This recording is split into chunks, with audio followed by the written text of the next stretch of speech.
สิ่งที่คุณต้องมีเมื่อไม่มีแต้มต่อในชีวิตสิ่งนั้นคือ grit ครับไม่ว่าท่านจะมีความปรารถนาในเรื่องอะไรก็ตามหากท่านมีสิ่งนี้ความสำเร็จจะเพิ่มพูนอย่างไม่น่าเชื่อนี่คือความสำคัญของ grit ครับ grit คืออะไรและ grit ที่ยอดเยี่ยมจะเป็นแบบไหนในเอพิโซดนี้เราจะมาเรียนรู้กับพลังของความตระหด passion and perseverance ผ่านหนังสือ grit ครับ You are listening to The Library Podcast.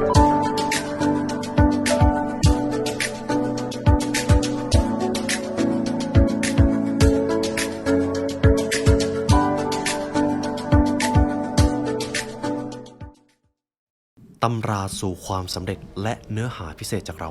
The Library Premium Content รับชมทั้ง2ช่องทางได้แล้ววันนี้ทั้ง YouTube Membership และ www.thelibrarylearn.com เพราะการเรียนรู้จะทำให้คุณ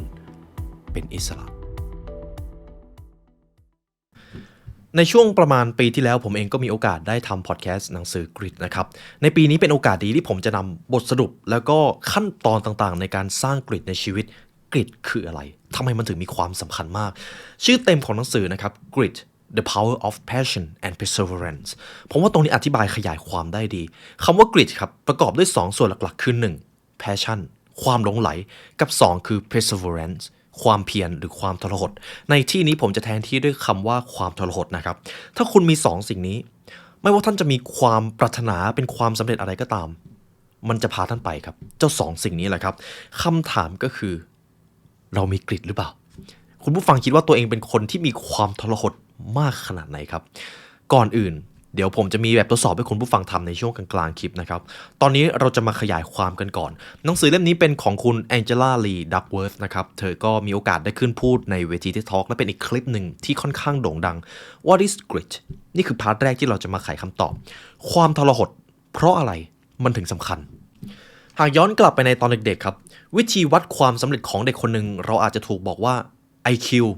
คะแนนการสอบ SAT คะแนนเกรดเฉลี่ยคะแนน O-NET แต่พอเราโตขึ้นเราจะเริ่มรู้แล้วว่าคะแนนสอบในระบบการศึกษาแทบจะวัดความสำเร็จไม่ได้เลยแต่ครับมันจะมีตัวชี้วัดหนึ่งที่วัดความสำเร็จของคนได้แม่นมากซึ่งผมกล้าบอกเลยว่าแม่นจริงๆเพราะผมเอาไปใช้กับทีมงานสิ่งนี้คือการวัดกริดครับการวัดกริดคือการวัดความทรหดของคนคนหนึ่งความทรหดคือสิ่งที่หลอมรวมระหว่างความหลงไหลและความเพียร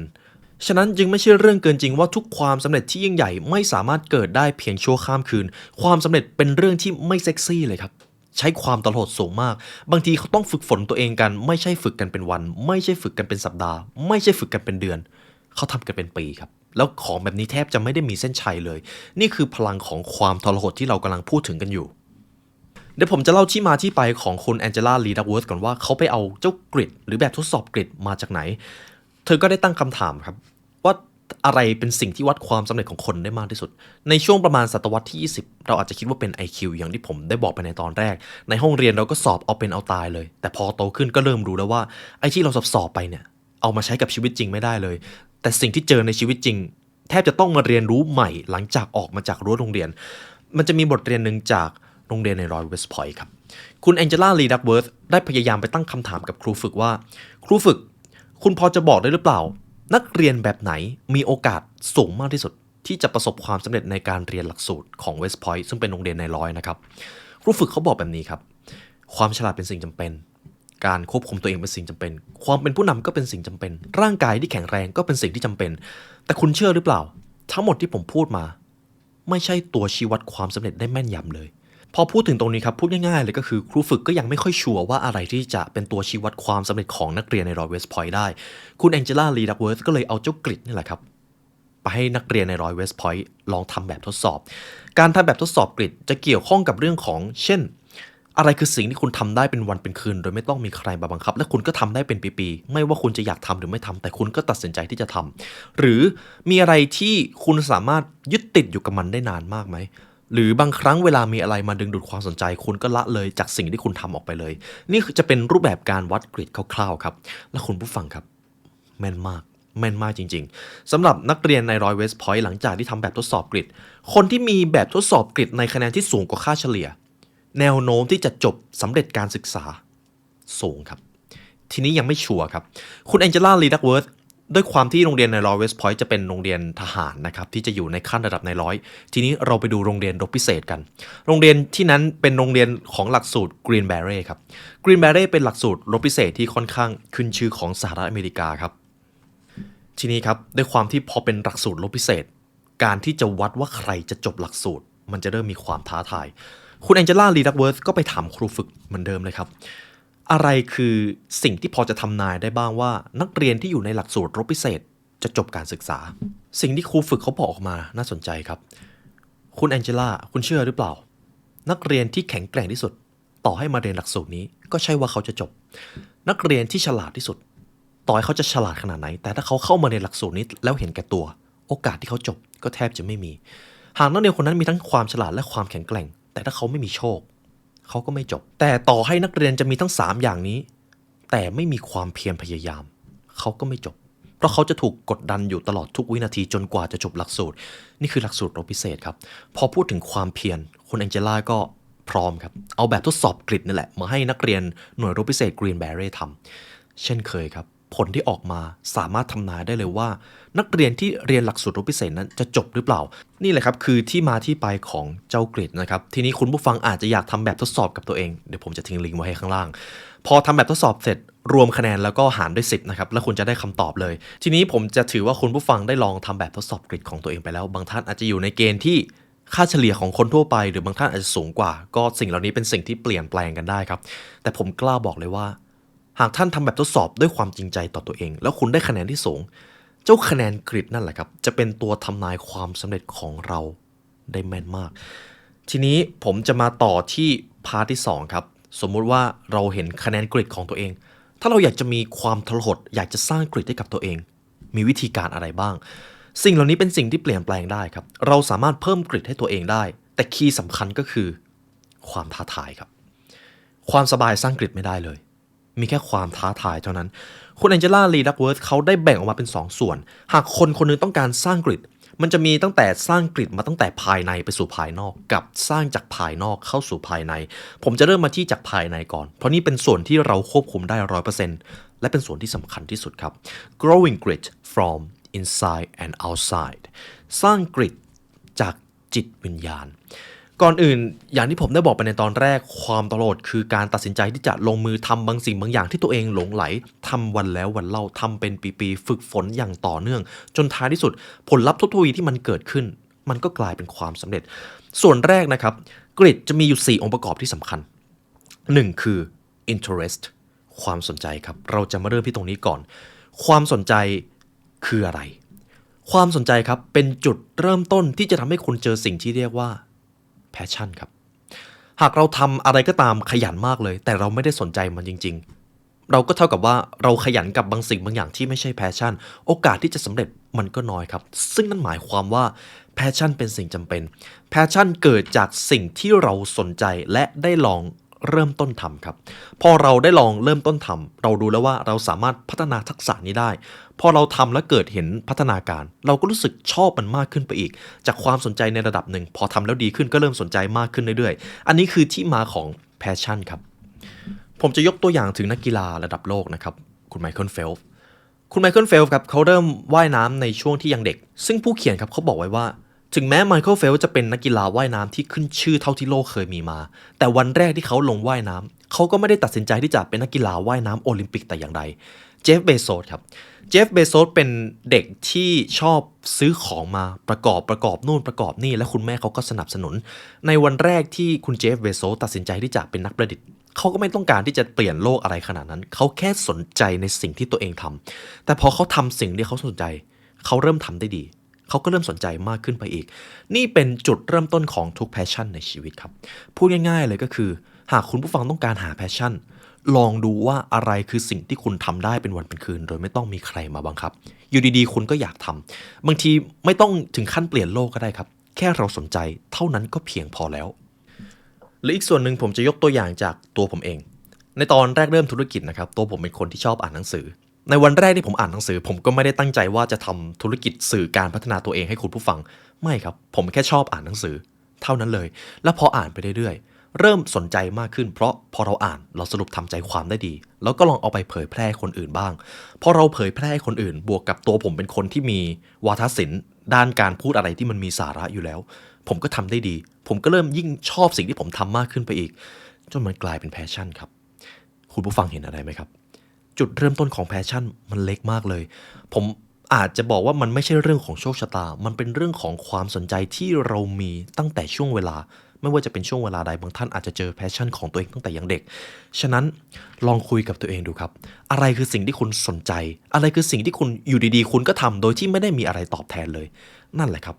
your interest สิ่งที่จะกลายเป็นแพชชั่นของคุณในอนาคตทีนี้ผมได้พูดถึงองค์ประกอบที่1ของกริดการสร้างกริดจากจิตวิญญาณต่อไปจะเป็นส่วนที่2ครับ practice ครับ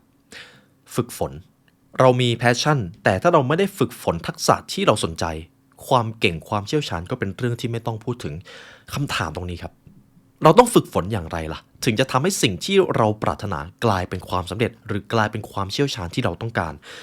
คุณแองเจล่า ลีดักเวิร์ธเขาบอกไว้แบบนี้ครับในช่วงแรกคนที่สำเร็จเขามีกริดคนที่มีความตลอดคือคนที่ฝึกฝนสิ่งที่ตัวเองสนใจวันแล้ววันเล่าเขาไม่ได้ทำแค่หลักเดือนเขาทำกันเป็นปีๆบางคนอาจจะทำเป็น10 ปีพอถึงข้อนี้ทำให้ผมนึกถึงกฎข้อหนึ่งจากหนังสือ Outliers ครับกฎ 10,000 rules กฎ 10,000 ชั่วโมงหากคุณอยากจะเชี่ยวชาญในเรื่องอะไรก็ตามแบบเป็น expertise นะครับหรือเป็นผู้เชี่ยวชาญคุณจะต้องมีชั่วโมงบินในเรื่องนั้นอย่างน้อยครับ 10,000 ชั่วโมงครับบางตำราก็อาจจะมาขัดแย้งกับกฎข้อนี้แต่ผมว่ามันเป็นกฎที่เรียบง่ายคุณผู้ฟังลองคิดดูว่าใน1วันมี24ชั่วโมงคุณจะต้องใช้เวลา 10,000 ชั่วโมงไปกับการฝึกฝนสิ่งที่คุณต้องการเป็น number one ครับซึ่งมันไม่น้อยเลย 10,000 ชั่วโมงแต่นี่คือภาษีที่ต้องจ่ายสำหรับทุกความสำเร็จนักกีฬาระดับโลกนักธุรกิจระดับโลกเขาใช้เวลาถึง 10,000 ชั่วโมงแทบทั้งสิ้นครับสมมติว่าคุณผู้ฟังมีความปรารถนาที่จะเก่งหรือเชี่ยวชาญในเรื่องอะไรก็ตามพรสวรรค์อาจจะจำเป็นแค่นิดเดียวครับพรสวรรค์จำเป็นแค่จุดที่ว่ามันทำให้คุณสามารถลงมือทำได้เช่นหากผมอยากจะเป็นนักวิ่งผมต้องมีขาใช่ไหมครับผมจะต้องมีปอดผมจะต้องวิ่งได้ส่วนที่เหลือครับอยู่ในนี้เลยครับ practice ครับฝึกฝนวิ่งอย่างไรก็ได้ให้ได้ 10,000 ชั่วโมงเริ่มตรงนี้ก่อนอันนี้คือกฎ 10,000 rule กับส่วนที่2 deliberate practice ครับตรงนี้สำคัญไม่แพ้กันก่อนหน้านี้ผมพูดว่าเราจะต้องมีชั่วโมงบินถึง 10,000 ชั่วโมงใช่ไหมครับแต่เท่านั้นไม่พอครับเจ้า 10,000 ชั่วโมงนั้นจะต้องเป็นชั่วโมงที่ได้รับการพัฒนาอย่างต่อเนื่องมันจะเชื่อมโยงอยู่กับคำว่า deliberate practice ครับผมจะแปลว่าเป็นการฝึกแบบประณีตการฝึกแบบประณีตในที่นี้ก็คือฝึกอย่างมีเป้าหมายสมมุติในวันนี้ผมต้องการวิ่งให้ได้10 กิโล45 นาทีพรุ่งนี้ผมจะต้องการฝึกเพื่อที่จะพัฒนาสกิลที่ผมมีอยู่ผมจะต้องวิ่งให้ได้อย่างน้อย10 กิโลต่ำกว่า45 นาทีอาจจะเป็น44.59ก็ได้ครับนี่คือ deliberate practice จะต้องมีจุดหมายคุณจะฝึกแบบฝึกไปวันๆไม่ได้นี่แหละครับมันจะเริ่มมีความยากมากขึ้นกว่าเดิมเพราะถ้าเราไม่มีการฝึกแบบประณีตมันก็จะไม่ต่างจากการวิ่งระยะทางเดิมๆเวลาเดิมๆแล้วก็วนอยู่อย่างนั้นคุณอาจจะไม่ได้พัฒนามากเท่าที่ควรฉะนั้นครับพูดง่ายๆเลยก็คือหากคุณอยากจะเป็น expert หรือเป็นผู้เชี่ยวชาญเป็น number one ฝึกแบบประณีตกำหนดจุดมุ่งหมายในการฝึกฝนตนหรือแม้แต่การทำงานคุณผู้ฟังก็สามารถเอาไปใช้ได้ครับนี่คือเหตุผลที่ผมบอกไว้ในตอนแรกครับความสำเร็จไม่ใช่สิ่งที่หวือหวาไม่ใช่สิ่งที่เซ็กซี่เลยคุณจะต้องฝึกหนักมาก 10,000 ชั่วโมงไม่ใช่ชั่วโมงที่น้อยแล้วแถม 10,000 ชั่วโมงนั้นจะต้องเป็นชั่วโมงที่ได้รับการพัฒนาอย่างต่อเนื่องนี่คือภาษีที่ต้องจ่ายสำหรับการเป็นผู้เชี่ยวชาญหรือเป็น number one ครับมันคุ้มหรือเปล่าก็ขึ้นอยู่กับคุณผู้ฟังเองหากคุณผู้ฟังอยากจะเป็นใครก็ตามที่เก่งระดับโลกเจ้า 10,000 ชั่วโมงนี้อาจจะคุ้มก็ได้เพราะมนุษย์ไม่ได้ต้องการความสบายมนุษย์ต้องการความท้าทายที่ทำให้ตัวเองได้เก่งขึ้นเรื่อยๆครับฉะนั้นนี่คือกฎที่สำคัญสำหรับองค์ประกอบของ grit practice ฝึกฝนโชตันเซกิเรนฝึกฝนอย่างต่อเนื่องฝึกฝนตั้งแต่เช้าจดเย็นและฝึกฝนต่อไปนี่คือคำกล่าวของท่านมิยาโมโตะมุซาชิครับต่อไปครับองค์ประกอบข้อที่3ของ grit คือ purpose ครับจุดมุ่งหมายปณิธานนั่นเองเขาบอกเอาไว้แบบนี้ครับสมมุติว่าผมมีเป้าหมายอะไรก็ตามแต่เป้าหมายนั้นคนที่ได้รับผลประโยชน์คือตัวผมคนเดียวเลยตามสัญชาตญาณของมนุษย์เป้าหมายนั้นจะผลักดันผมไปได้ไม่ไกลครับเพราะมนุษย์ครับตั้งแต่ต้นกำเนิดของบรรพบุรุษของเราตั้งแต่ทุ่งหญ้าสวรรค์หน้าต่างต้องการทำงานเพื่อดำรงเผ่าพันธุ์เพราะในยุคสมัยบรรพบุรุษของเราครับธรรมชาติสัตว์ร้ายภูมิประเทศสภาพอากาศมันเลวร้ายทุกสิ่งที่พวกเขาทำเพื่อครอบครัวเขาดังนั้น จุดมุ่งหมายที่เราควรจะตั้งมักจะเป็นจุดมุ่งหมายที่ต้องทำเพื่อคนอื่นครับฉะนั้นหากให้ผมพูดง่ายๆเลยหากคุณอยากจะเก่งอะไรก็ตามคุณจะต้องมีเป้าหมายที่ทำเพื่อคนอื่นด้วยคุณถึงจะลงมือทำสิ่งนั้นให้กลายเป็นความสำเร็จสมมติว่าผมอยากจะสร้างธุรกิจผมเรียนรู้ธุรกิจวันแล้ววันเล่าผมเรียนรู้หลักการบริหารคนเรียนรู้ความเป็นผู้นำเก็บชั่วโมงบินมา 10,000 ชั่วโมงแต่เผอิญครับผมไม่ได้มีเป้าหมายทุกอย่างที่ผมทำเพื่อเงินหมดเลยเจ้าเป้าหมายที่ทำเพื่อเงินมันจะพาผมไปได้ไม่ไกลครับผมจะหมดไฟก่อนก็ได้แต่ถ้าผมเปลี่ยนเป้าหมายผมต้องการสร้างธุรกิจที่เปลี่ยนแปลงโลกใบนี้ผมต้องการสร้างธุรกิจที่สร้างคุณค่าให้สังคมมันจะเป็นจริงหรือไม่จริงไม่รู้นะครับแต่เป้าหมายนั้นจะผลักดันผมไปได้ไกลมากเพราะเป้าหมายนั้นมันไปเชื่อมโยงกับสมองส่วนสัญชาตญาณและมันไปสร้างแรงบันดาลใจให้คนรอบข้างได้ด้วยทีนี้พอคนรอบข้างได้แรงบันดาลใจผมก็จะได้รับแรงสนับสนุนทีนี้แหละครับเป้าหมายของคุณผู้ฟังทั้งหมดนั้นทำเพื่อใครผมเชื่อว่าความสำเร็จที่ทุกท่านปรารถนาอยู่มันไม่ง่ายมันท้าทายมากแน่ๆแต่สิ่งหนึ่งที่ขาดไม่ได้เลยคือปณิธานครับและปณิธานที่ว่านั้นต้องเป็นปณิธานเพื่อสร้างคุณค่าให้กับผู้คนสังคมและโลกใบนี้ครับนี่คือองค์ประกอบตัวที่3ของ Grit ครับ Purpose จุดมุ่งหมายและปณิธานทีนี้ต่อไปจะเป็นส่วนที่4นะครับเป็นองค์ประกอบตัวที่4ของ Grit Hope ครับความหวังในที่นี้คือการเชื่อว่าสิ่งที่เราทำทั้งหมดจะทำให้เราประสบความสำเร็จหากให้ผมพูดอีกชื่อหนึ่งทุกท่านจะเข้าใจเลยคำนั้นก็คือ growth mindset ครับกรอบความคิดแบบเติบโตคนที่มี growth mindset จะมีโอกาสที่จะประสบความสำเร็จในชีวิตมากกว่าคนที่มี fixed mindset growth mindset คือกรอบความคิดที่คนคนนั้นมั่นใจและเชื่อมั่นว่าทุกอย่างเปลี่ยนแปลงได้ความฉลาดความเก่งเป็นสิ่งที่สามารถสร้างขึ้นมาได้ในชีวิตรวมไปถึงความมั่งคั่งด้วยนี่คืออำนาจของ growth mindset ใครก็ตามที่มีความหวังเชื่อว่าตัวเองจะประสบความสำเร็จสิ่งที่เขาเชื่อมันก็เป็นสิ่งที่ถูกต้องครับ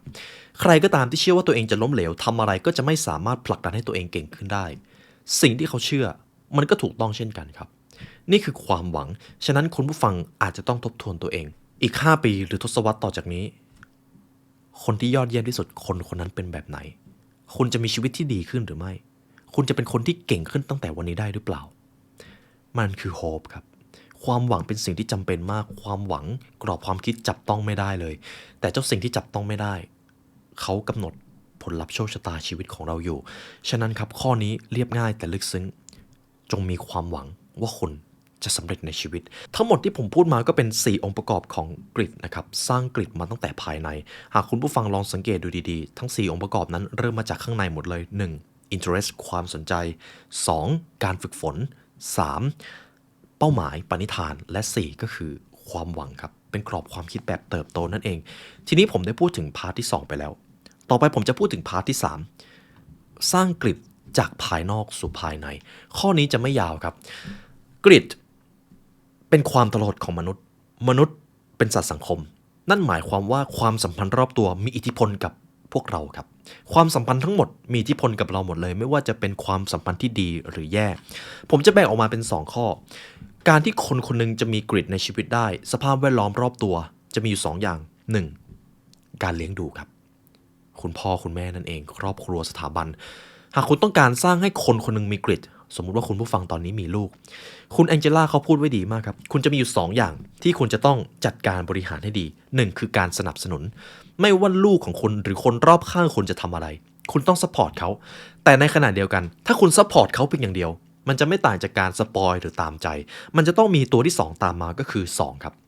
ความคาดหวังให้เขากลายเป็นคนที่สำเร็จเป็นคนที่ยอดเยี่ยมมากขึ้นทั้ง2อย่างนี้จะต้องถ่วงดุลกันอยู่ตลอดเวลาหากเรามีความคาดหวังอย่างเดียวแต่ไม่ได้สนับสนุนเลยเราจะกลายเป็นพ่อแม่ที่เคี่ยวเข็นและทำให้ลูกอยู่ในสภาพแวดล้อมที่กดดันมากเกินไปครับอันนี้คือส่วนที่สำคัญมากเราล้วนอยากให้คนรอบตัวของเรามีกริดใช่ไหมครับสมมติว่าคุณผู้ฟังมีลูกผมเชื่อว่าทุกท่านอยากให้ลูกของตัวเองมีความทรหดแน่ๆเพียงแค่2อย่างนี้เพียงพอแล้วครับ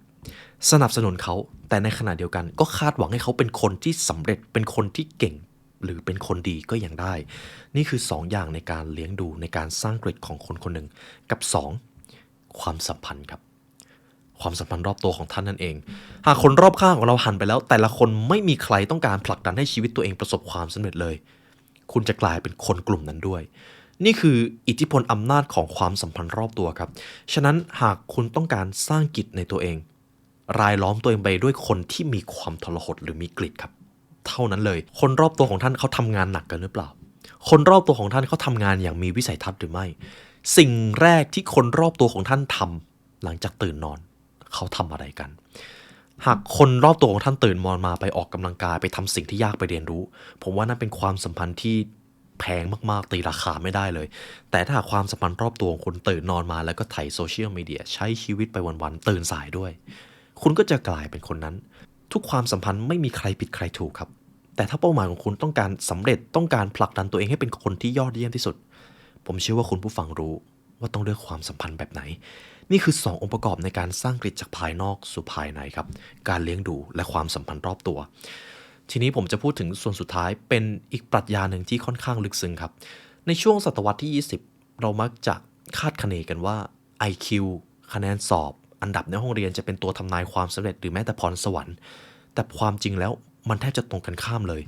IQ วัดอะไรไม่ได้พรสวรรค์อาจจะวัดได้แค่ช่วงเดียวแต่ถ้าเด็กคนนั้นไม่ได้ฝึกฝนตัวเองมากพอพรสวรรค์นั้นก็ไร้ประโยชน์แต่ในทางตรงกันข้ามเด็กอีกคนหนึ่ง IQ จะไม่ได้สูงพรสวรรค์ก็อาจจะไม่ได้มีแต่ความตลอดเขาเยอะกว่าใครเพื่อนเลยเขาหลงใหลในสิ่งที่ตัวเองทำด้วยเขาเริ่มมีความเข้าใจตัวเองมากขึ้นและเขาก็ทำโดยไม่หยุดบางวันเขาอาจจะไม่ได้อยากทำแต่เขาก็ยังทำสิ่งนั้นคือระเบียบวินัยเจ้าเด็กคนนี้แหละครับความสำเร็จของเขาจะสูงกว่าเพื่อนเลยนี่คืออำนาจของความทรหด